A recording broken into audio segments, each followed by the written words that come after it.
devant cette grande assemblée, moi je vais parler de troubles du langage, donc c'est sûr pas d'enfants bilingues, et notamment de l'approche explicite et de l'utilisation des analogies, puisque c'était le thème du congrès, au service des troubles du langage chez l'enfant. Et donc, vous ne connaissez pas forcément les troubles du langage. Le trouble du langage oral chez l'enfant, le plus fréquent, c'est le trouble développemental du langage, qu'on appelle TDL. Donc, c'est un enfant qui présente des difficultés à produire ou comprendre le langage, avec un impact fonctionnel du trouble. Pour avoir un TDL, il faut avoir un trouble dans ces différentes langues. Si on est compétent dans sa langue maternelle, on n'a pas de trouble du langage. Et le TDL, il a des conditions de différenciation, c'est-à-dire qu'il n'est pas associé à une condition biomédicale qui pourrait expliquer le trouble. Dans ce cas-là, on parlera de trouble du langage associé à X. Donc nous, on s'intéresse aux enfants avec TDL. Et pour ceux qui sont peut-être moins familiers avec cette population, je vous ai mis ici 2 extraits de récits qui ont été produits par des patientes. Par exemple, cet enfant de 7 ans, 6 mois, sur ce récit en image, qui raconte le petit garçon, j'ai mon chrono mais je ne l'ai pas lancé. Le petit garçon, il est étreint de rouler. Après, le petit garçon, il a tombé à cause d'un pierre. Après, il pleure parce qu'il a fait un petit bobo. Après, elle dit à sa maman, mette un pansement. Donc là, c'est une enfant de 7 ans et demi qui est inclus dans la norme inférieure. Ici, on a une autre enfant avec TDL de 7 ans 3 mois, avec un QI dans la norme supérieure. Mais on voit que le niveau de QI n'impacte pas le trouble du langage. Donc, elle raconte pour l'image de dessous, le petite fille avec sa mère, il part aux courses, la mère a 7 des bananes, la petite fille, il n'est pas content. J'ai mis ces extraits parce que ça montre bien, finalement, dans le TDL, les troubles qui prédominent, ce sont vraiment les troubles à la fois au niveau de la phonologie et de la syntaxe. Et nous, on va s'intéresser à la syntaxe. Dans cette population, il est connu qu'il y a des troubles langagiers qui persistent particulièrement en syntaxe. Alors, en syntaxe, mais la syntaxe, c'est large. Donc, sur quelle structure syntaxique ? Il a été montré que les difficultés qui persistaient, elles touchaient essentiellement à la syntaxe complexe. Donc pour essayer de faire simple, on a 2 facteurs de complexité syntaxique. Par exemple, premier facteur, on a le fait d'avoir des structures qui sont non canoniques. En français, on a l'ordre sujet, verbe, objet. En anglais aussi. Par exemple, le garçon embrasse la fille. Et puis on peut avoir des structures plus complexes avec un ordre non canonique, comme des passives. Le garçon est embrassé par la fille. Des pronoms critiques accusatifs. Pronom objet 1, elle l'embrasse, les pronoms qui n'existent que dans les langues romanes, des relatifs objets, le garçon que la fille embrasse, et des questions objets, quel garçon la fille embrasse. Donc ça, c'est un facteur de complexité syntaxique. Le deuxième facteur, c'est l'enchâssement. Donc les enfants TDL ont du mal avec le fait d'enchasser une proposition à l'intérieur d'une autre proposition, comme les enfants croient que la fille embrasse le garçon. Donc, juste pour illustrer les difficultés qu'ont les enfants TDL avec les structures non canoniques, je vous montre plusieurs études qu'on a réalisées où on a comparé ici des pronoms objets. Que fait le docteur avec le bébé? On attend il le pèse avec le pronom objet le. Et puis des déterminants. Le mouton frappe qui? Le chien. Où là, on n'a pas de complexité syntaxique. Donc, ce sont 2 items qui sont homophones, ils ont bien la même forme. Par contre, ils diffèrent au niveau de la complexité syntaxique, puisque seulement pour le pronom critique, on a un ordre non canonique, sujet, objet, verbe. Ce qu'on observe ici, quand on compare des enfants TDL de 7 à 15 ans à des enfants en développement typique de 7 à 11 ans, on voit qu'on a des performances qui sont plafonnées pour les déterminants. Donc pas de difficulté. En revanche, justement pour la structure non canonique, les critiques accusatives, on voit qu'on a des troubles importants et une différence significative majeure entre les performances des enfants TDL et des enfants au développement typique. Pour illustrer la difficulté liée à l'enchâssement, aux phrases enchâssées, on a procédé à une analyse syntaxique de récits sur la base d'histoires en images, comme la frog story qu'on utilise beaucoup en recherche. Je vous rassure, c'est pas petit comme ça quand on montre aux enfants. On a analysé les récits des enfants. Je vous montre ici des exemples de corpus où les enfants avec TDL de 8 ans et 8 ans et demi ont ici produit des phrases complexes mais erronées. Par exemple, il a essayé de manger le miel qui préparait les abeilles au lieu de que préparer les abeilles. C'était l'hibou qui, lui, avait fait tomber de l'arbre. Donc là aussi, une erreur sur le pronom critique. Au niveau des résultats, on a 40 enfants au développement typique, 39 enfants TDL. On voit des différences significatives importantes au niveau du taux de phrases enchâssées, avec une taille d'effet de 1. Donc vraiment une différence très importante entre les 2 populations. Et comme on s'y attendait aussi, au niveau des phrases enchâssées erronées, on voit qu'on a presque 32% de phrases complexes produites par les enfants TDL qui contiennent au moins une erreur, versus 9% chez les enfants en développement typique. Donc, on a vu des difficultés en syntaxe, notamment en syntaxe complexe. Quelles sont les hypothèses exploratoires qui existent actuellement pour le TDL? Il y a plusieurs types d'hypothèses. Il y a une hypothèse influente actuellement qui postule un déficit dans l'apprentissage implicite. On dit aussi l'apprentissage procédural. Donc, c'est l'hypothèse du déficit procédural qui a été identifiée comme vraiment une hypothèse valide attestée en tout cas, pour la dyslexie, mais on n'en parlera pas, mais surtout pour le trouble développemental du langage, ici. Donc pour le TDL, c'est vraiment les travaux de Ullmann et Pierre-Comte en 2005 qui ont postulé cette hypothèse, selon laquelle, dans cette population, la mémoire déclarative, donc la mémoire explicite, la mémoire des faits, serait plutôt préservée, ce qui explique qu'ils auraient moins de difficultés en lexique, notamment. Mais en revanche, des performances d'apprentissage procédural qui seraient altérées dans l'apprentissage implicite de séquences. Donc, ils auraient effectivement du mal à détecter, abstraire et extraire ensuite et automatiser des régularités statistiques, dont des régularités langagières, notamment des régularités au niveau de la syntaxe.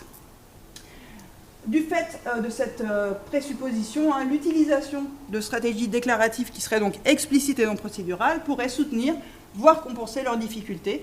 Et ce n'est pas seulement Baron et Herbel, mais parmi d'autres, qui, sur la base de ces hypothèses et des travaux qui ont soutenu ces hypothèses, conseillent pour les interventions qu'on propose aux enfants TDL, DLI et TDL, qu'elles devraient capitaliser sur l'apprentissage explicite comme un mécanisme compensatoire.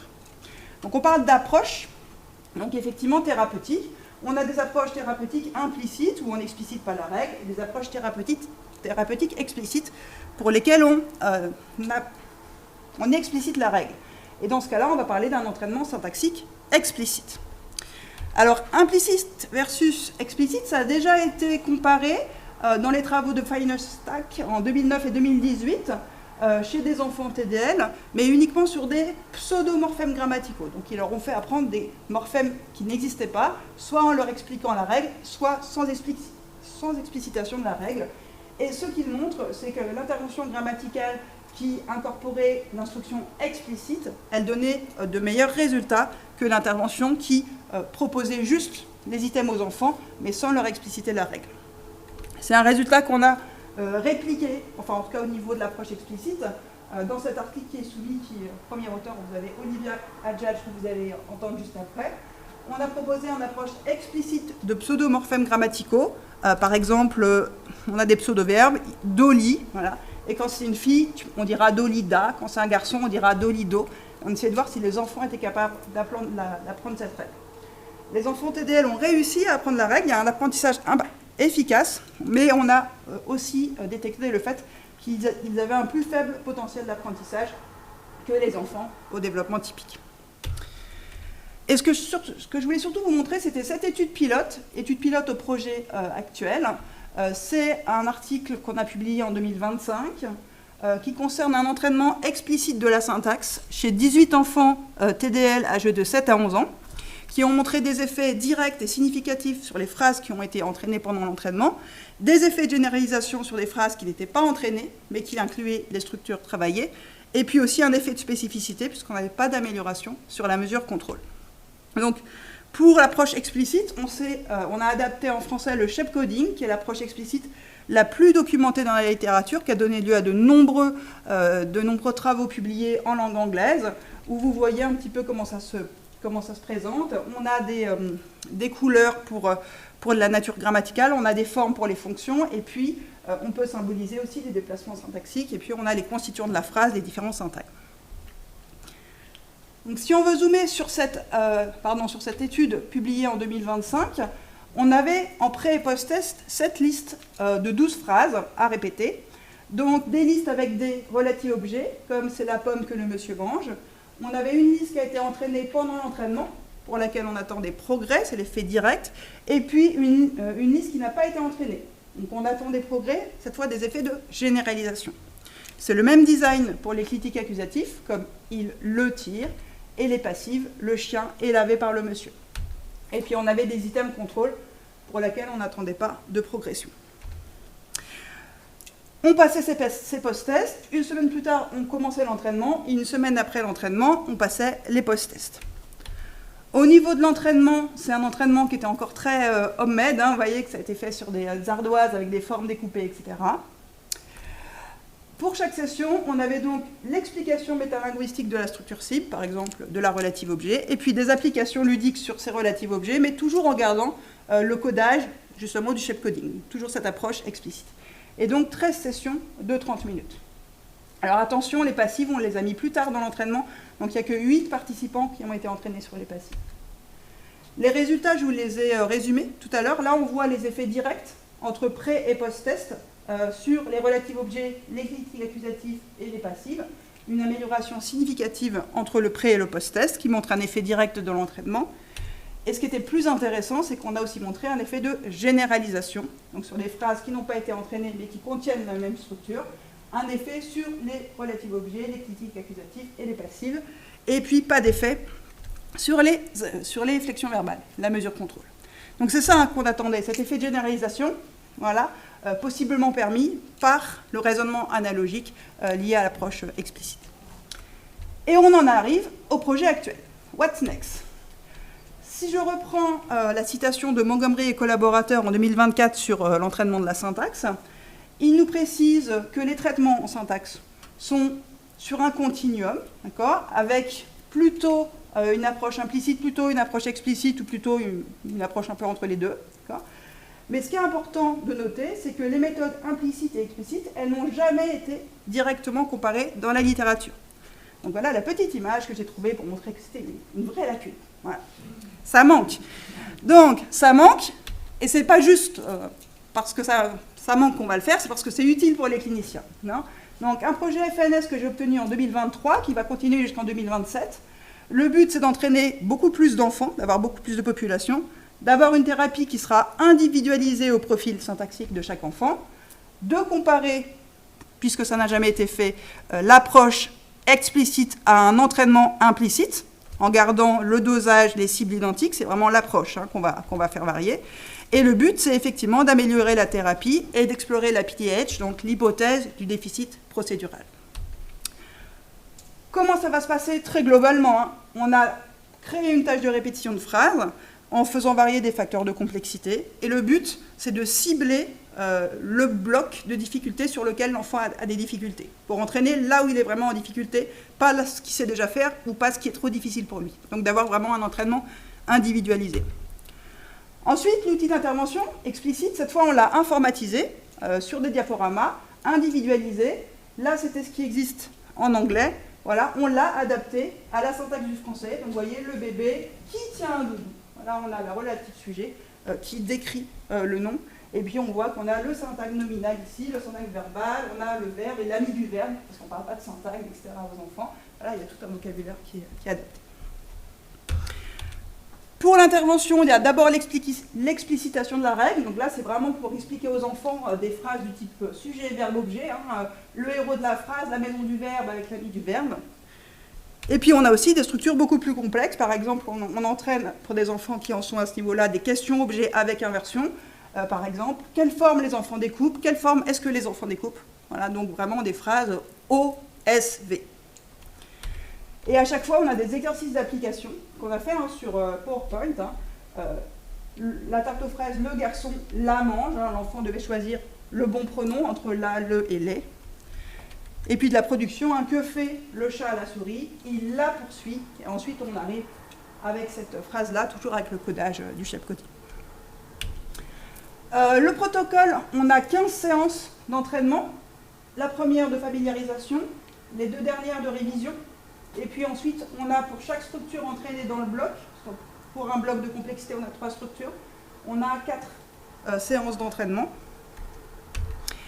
Les participants, ce seront donc des enfants TDL âgés de 5 ans à 12 ans, on va dire, avec un TDL diagnostiqué, francophone ou francophone avec bilinguisme simultané, pour lesquels on s'est assuré qu'il y avait bien des troubles syntaxiques. La procédure, on a les pré-tests qui seront réalisés en visio, parce qu'on veut vraiment essayer de recruter pas juste à Genève, sinon on ne va pas avoir beaucoup de participants, vraiment sur toute la Suisse romande, la France, la Belgique. Les pré-tests réalisés en visio par les étudiants, l'entraînement avec un mode hybride, une séance avec la logopédiste de l'enfant et une séance avec l'étudiant de master, les post-tests après une semaine et puis les post-tests différés après 3 mois. Les entraînements vont commencer en septembre 2025 Ouais. Et j'ai juste 2 slides, donc c'est bon. Les avantages pour les cliniciens, c'est que c'est une thérapie validée, déjà validée par des preuves empiriques, donc c'est une approche EBP, Evidence Based Practice. Il y a de nombreuses publications qui valident déjà l'intérêt de cette approche. C'est aussi que c'est une approche qui est novatrice parce que par rapport aux études précédentes, c'est la première fois qu'on va individualiser l'entraînement au profil du patient et qu'on va informatiser l'entraînement, ce qui va permettre une standardisation de l'entraînement, ce qui va être utile pour les publications aussi, à vrai dire. Et puis on va mettre à disposition tous les matériels d'entraînement et les lignes de base pour les logopédistes, gratuitement bien sûr. Donc l'idée c'est vraiment d'avoir des nouvelles perspectives en logopédie pour les thérapies efficaces chez les enfants avec TDL.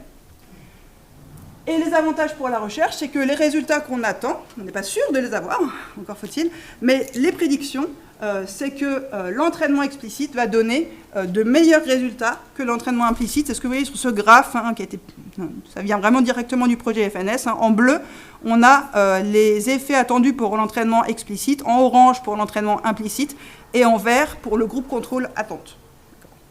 Si on confirme cette hypothèse, ça nous fournira donc un support empirique pour les théories actuelles du TDL qui postulent des déficits dans les mécanismes d'apprentissage implicite dans cette population, et donc une meilleure compréhension du trouble et de ses déficits sous-jacents, donc à la fois des retombées théoriques, mais aussi des retombées cliniques. Je vais m'arrêter là, et puis je vous remercie pour votre attention. Alors merci à toutes d'être présentes. Je vais essayer de bien rester dans le timing pour qu'on soit à l'heure à la prochaine plénière. Je vais vous parler aujourd'hui du lien entre l'évaluation dynamique du raisonnement analogique et l'évaluation dynamique de la syntaxe chez des enfants avec et sans trouble développemental du langage. Donc, chez les enfants au développement typique, l'acquisition langagière est un apprentissage qu'on dit domain general, puisqu'il repose notamment pas seulement sur des compétences linguistiques, mais sur des compétences plus globales et notamment sur le raisonnement analogique. Comme l'a un petit peu mentionné Hélène, l'apprentissage d'éléments arbitraires, par exemple des éléments de vocabulaire, va plutôt reposer sur la mémoire déclarative, qui est la mémoire des faits et des événements, tandis que l'extraction et l'application de règles, par exemple de règles morphosyntaxiques, va plutôt reposer sur la mémoire procédurale, qui est la mémoire des savoir-faire. Or, les enfants avec trouble développemental du langage oral, donc, ont précisément des difficultés en mémoire procédurale.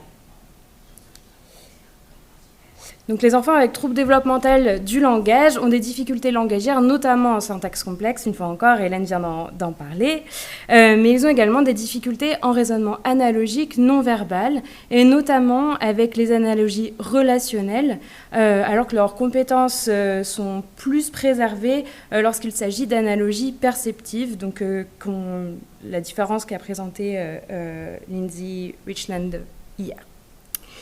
Les difficultés des enfants avec trouble développemental du langage sont des déficits dits domain general et qui pourraient être liés à un déficit procédural, une fois encore, dont a parlé Hélène, et il pourrait y avoir un rôle compensatoire de la mémoire déclarative. Je vous remets sa photo au cas où vous l'ayez déjà oublié. Actuellement, les logopédistes utilisent plutôt des évaluations dites statiques qui vont cibler les difficultés domaine spécifiques, donc qui vont cibler les difficultés linguistiques seulement des enfants, tandis que l'évaluation dynamique est une autre approche d'évaluation.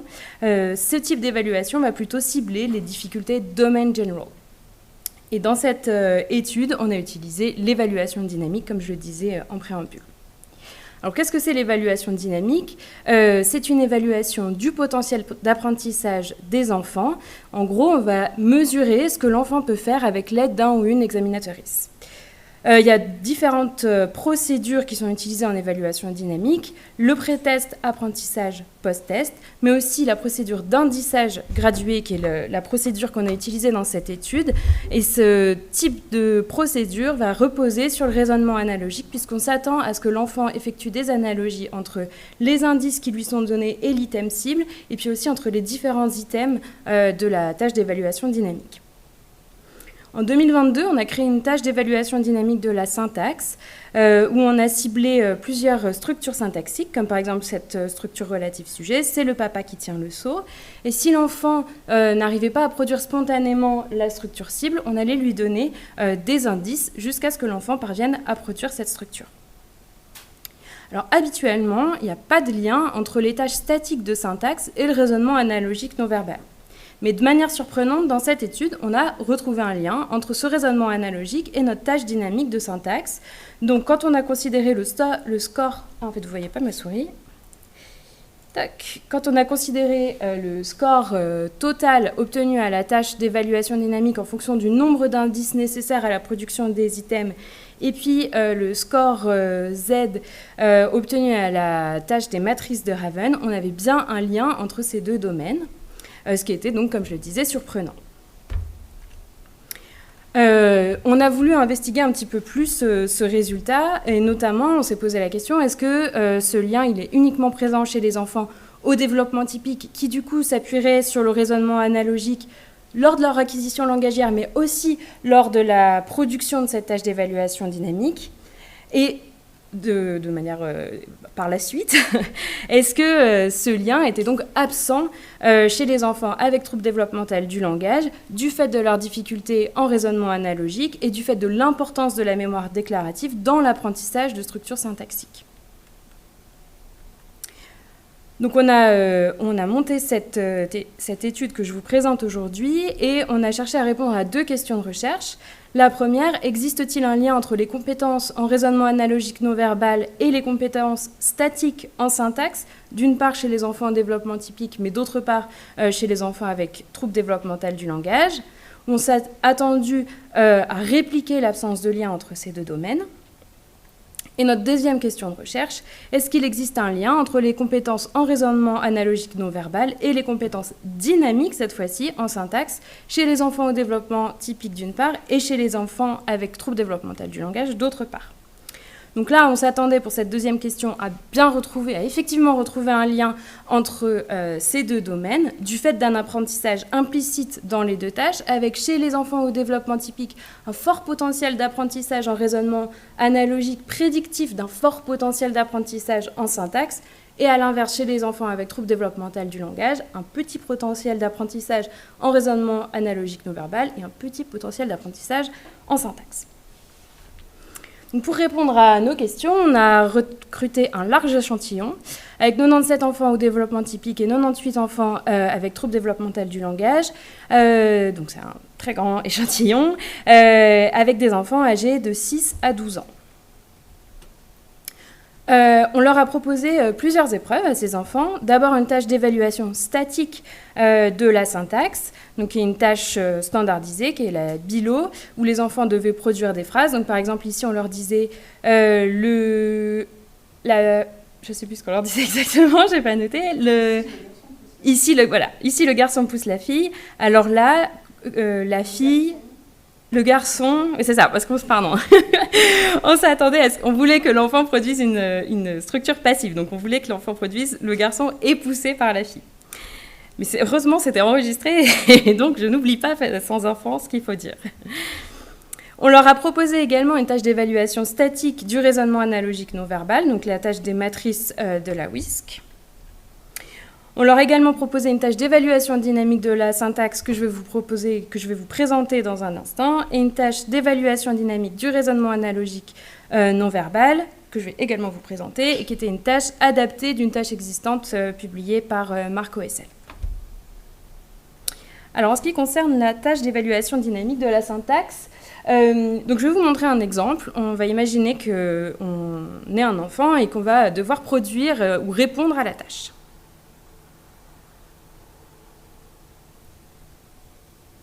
Ici, le papy coiffe le garçon. Là, le papy porte le garçon. Alors celui-là, c'est quel papy? C'est le papy. Donc on s'attendait à ce que l'enfant produise « c'est le papy qui coiffe le garçon ». Si ça n'était pas le cas, si l'enfant ne produisait pas cette structure spontanément, on allait lui donner un premier niveau d'indissage. Écoute l'exemple. Ici, le lutin coiffe le bébé. Là, le lutin porte le bébé. Alors celui-là, c'est quel lutin? C'est le lutin qui coiffe le bébé. Puis on Ici, le papy coiffe le garçon. Là, le papy porte le garçon. Alors celui-là, c'est quel papy? C'est le papy. Donc une fois encore, si l'enfant ne produisait pas la structure attendue, qui est toujours la même, hein, on lui proposait un deuxième niveau d'indissage. Écoute l'exemple. Ici, le papy coiffe le fermier. Là, le papy porte le fermier. Alors celui-là, c'est quel papy? C'est le papy qui coiffe le fermier. Et on reposait la question Ici, initiale. le papy coiffe le garçon. Là, le papy porte le garçon. Alors celui-là, c'est quel papy? C'est le papy. Et puis en dernier niveau, C'est le papy qui coiffe le garçon. en dernier niveau d'indissage, on faisait répéter la structure cible à l'enfant. Tu répètes? C'est le papy qui coiffe le garçon. Donc notre tâche d'évaluation dynamique de la syntaxe était constituée de 24 items, ciblant 6 structures syntaxiques cibles, donc avec 4 items par structure syntaxique. Si l'enfant produisait spontanément une réponse juste, il ou elle obtenait 4 points. S'il avait besoin d'un indice, 3 points. S'il avait besoin de 2 indices, il obtenait 2 points. 3 indices, 1 point. Et si la répétition de la phrase correcte ou de la réponse attendue était erronée, l'enfant recevait 0 point. Voilà comment était faite maintenant la tâche d'évaluation dynamique du raisonnement analogique. Donc on présentait une matrice à l'enfant. Et puis l'enfant devait nous indiquer sa réponse à l'aide de gommettes collées sur notre clavier. Si, comme vous l'avez vu, je vais mettre sur pause, si la réponse de l'enfant était erronée, on lui donnait un premier niveau d'indice. Qu'est-ce que c'était ce premier niveau d'indissage? On explicitait la relation, l'analogie entre les deux éléments du haut de la matrice. Et puis on reposait la question à l'enfant, s'il avait à nouveau faux. On remontrait ce lien explicite entre les deux éléments du haut de la matrice, mais cette fois-ci de manière plus lente. Et puis on reposait à nouveau la question à l'enfant. C'était moi, j'avais vraiment rien compris. Et si la réponse était à nouveau fausse, eh bien vous allez voir, on explicitait le raisonnement analogique entre cette fois-ci les éléments du bas de la matrice, puis on montrait la réponse correcte. De toute manière, comme je l'ai noté à droite de la vidéo, je vous montre cette petite vidéo d'abord. Encore un petit effort, tu y es presque. C'était vraiment très fort. Mais pour garder les enfants motivés, on leur montrait ces petites vidéos de récompense. Bref, ce que je voulais vous dire surtout, c'était que l'enfant produise une réponse juste ou une réponse fausse. De toute façon, pour chaque indice, pour chaque item, on explicitait le raisonnement analogique entre les éléments du bas de la matrice pour être sûr que même si l'enfant avait choisi un petit peu au hasard sa réponse, eh bien, il est bien compris, ou en tout cas, on lui a bien indiqué le lien analogique entre les éléments du bas de la matrice. Donc notre tâche était constituée de 28 items et l'enfant pouvait pour chaque item recevoir 3 points si sa réponse était spontanément juste, 2 points si l'enfant avait besoin d'un indice, 1 point s'il avait besoin de 2 indices et si la réponse était fausse, il obtenait 0 point. Alors on va passer aux résultats. Donc d'abord on s'est assuré, ou on a vérifié ou regardé si les enfants au développement typique obtenaient bien comme attendu des résultats plus élevés, de meilleurs résultats que les enfants avec trouble développemental du langage. Donc c'est bien ce qu'on a trouvé. Donc c'est dans cette première colonne, décidément j'ai reperdu mon pointeur, le voici. Donc avec les enfants avec trouble développemental du langage qui ont beaucoup plus de difficultés pour produire tous les items, tant des tâches statiques que des tâches dynamiques, en raisonnement analogique et en syntaxe.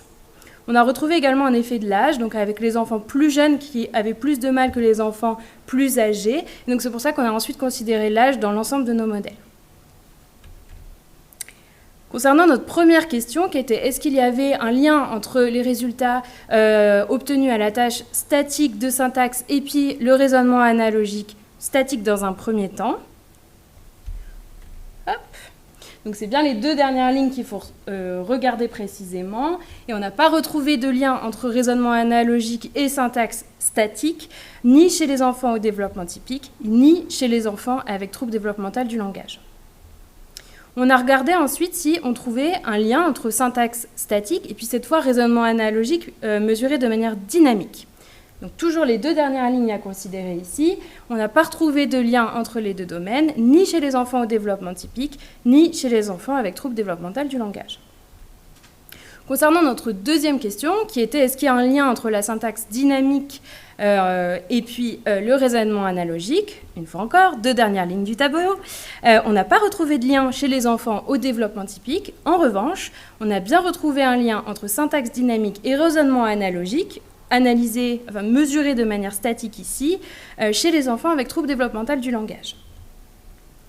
On a un même pattern de résultats quand on a considéré le raisonnement analogique mesuré de manière dynamique, toujours pas d'effet chez les enfants au développement typique, tandis qu'il y avait un lien chez les enfants avec trouble développemental du langage. Alors en termes de discussion, concernant notre première question de recherche, on a effectivement, comme on l'avait prédit, répliqué l'absence de lien entre syntaxe statique et raisonnement analogique non verbal chez les enfants au développement typique d'une part et également avec trouble développemental du langage. Concernant notre deuxième question de recherche, nos résultats vont un petit peu à l'inverse de nos prédictions, puisqu'on a retrouvé un lien entre syntaxe dynamique et raisonnement analogique non verbal, mais chez les enfants avec trouble développemental du langage seulement. Comment on analyse et comment on interprète ce résultat ? On pense que les enfants au développement typique se seraient appuyés sur leurs connaissances préalables et non sur les indices fournis pendant la tâche dynamique pour produire les différents items de syntaxe. Et ça serait pour ça qu'on n'a pas retrouvé de lien entre raisonnement analogique et syntaxe dynamique, puisque finalement, ils n'ont pas effectué d'analogie entre les indices et l'item pour répondre à la tâche. Chez les enfants avec trouble développemental du langage, on a trouvé donc un résultat inverse et on a expliqué ce résultat avec deux éléments, avec deux hypothèses. La première, ça serait que notre tâche de raisonnement analogique non verbal pourrait avoir ciblé le raisonnement perceptif plutôt que le raisonnement relationnel. Donc finalement, les enfants ils se seraient appuyés sur la forme des éléments ou sur leur nombre plutôt que vraiment sur la relation qui lie les différents éléments de la matrice. Donc par exemple, dans cet exemple, on pourrait imaginer que les enfants se sont appuyés sur la forme des éléments de la matrice et non sur leur relation.